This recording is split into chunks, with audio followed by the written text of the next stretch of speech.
Pemirsa, Indonesia saat ini tengah menghadapi lonjakan kasus COVID-19 pasca libur Lebaran. Ya, mirisnya lonjakan kasus tidak hanya menyasar orang dewasa namun juga anak-anak. Dan IDAI bahkan menyebut 1 dari 8 pasien COVID-19 adalah anak-anak.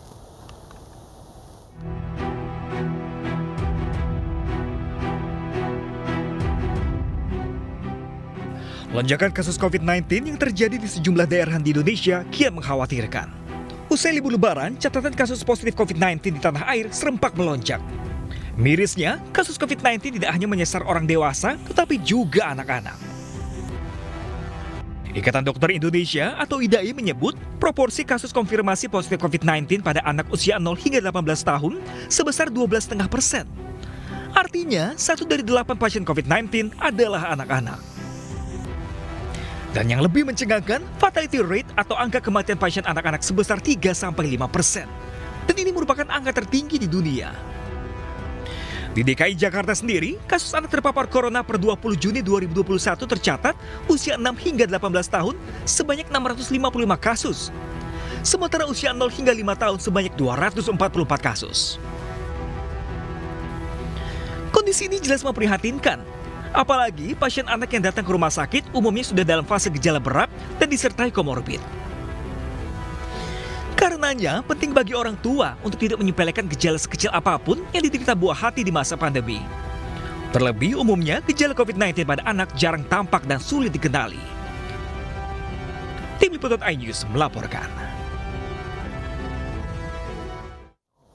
Ya, pemirsa, lonjakan kasus COVID-19 tidak hanya menyasar orang dewasa namun juga anak-anak. Dan untuk membahasnya lebih dalam bergabung bersama kami dokter spesialis anak, Dr. Abdullah Reza atau akrab dipanggil Dr. Abres. Selamat siang Dr. Abres, apa yang menyebabkan angka anak-anak terkena COVID di Indonesia sangat tinggi, Dok? Halo, Assalamualaikum, Lopi dan juga Fandi. Iya, betul sekali. Untuk mengapa angka di Indonesia cukup tinggi? Ya balik lagi karena secara umum lonjakan kasus pada dewasa pun meningkat. Sehingga pada anak yang mana mereka sangat mudah terpapar, itu pun pasti meningkat. Itu yang terjadi saat ini. Baik. Kemudian, apakah ini juga pengaruhnya, salah satu faktornya ini karena memang pasca Lebaran, begitu banyak anak-anak juga memang keluar kota dan sebagainya, aktivitas yang tinggi? Oke, saya sepakat.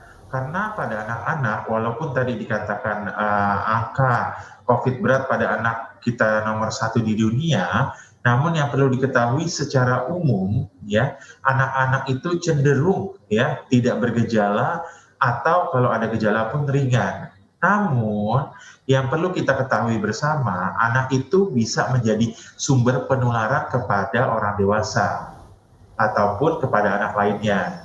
Nah, kadang-kadang yang menjadi titik lemah salah satunya adalah tidak bergejala dianggap tidak sakit gitu. Tidak bergejala tapi lebih mudah tidak terpapar ini anak-anak ini dibandingkan orang dewasa. Oke, kalau untuk ketika terpaparannya ya pastinya lebih mudah, dan yang anak itu bahkan berpotensi menjadi penular terhadap dewasa. Itu yang perlu kita jadikan hati-hati. Jadi penularan dari anak ke orang dewasa, bukan sebaliknya ya, Dok? Iya, bisa. Jadi kadang-kadang nih anak ini gini, pada contohnya kasus saya.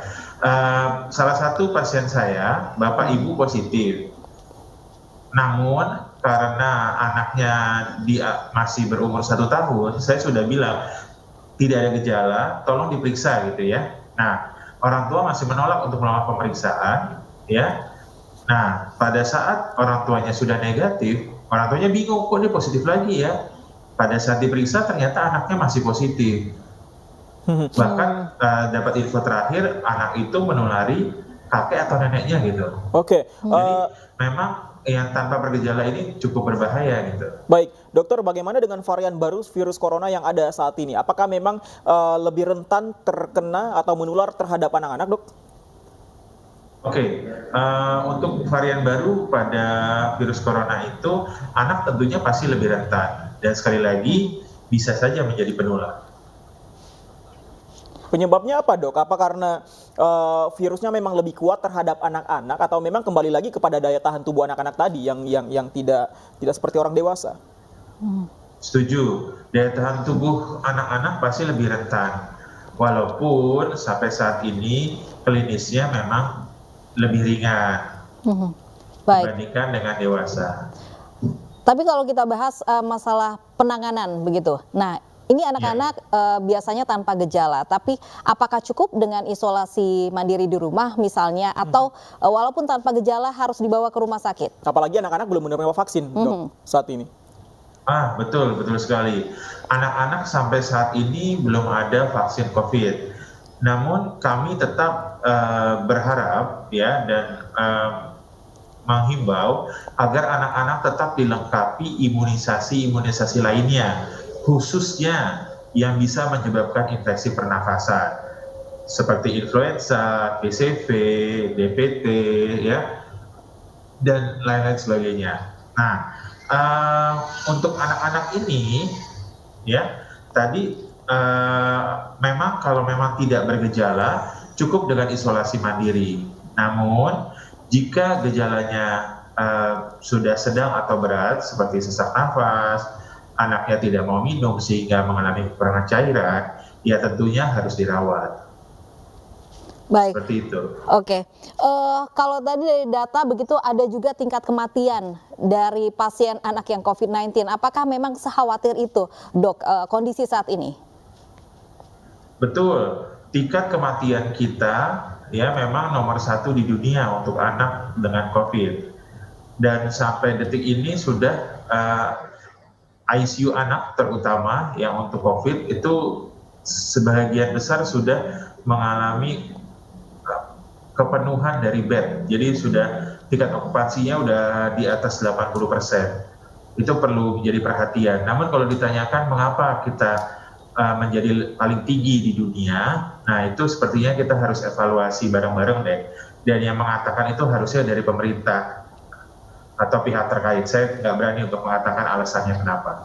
Tapi faktanya memang kita angka kematian COVID anak paling tinggi di dunia.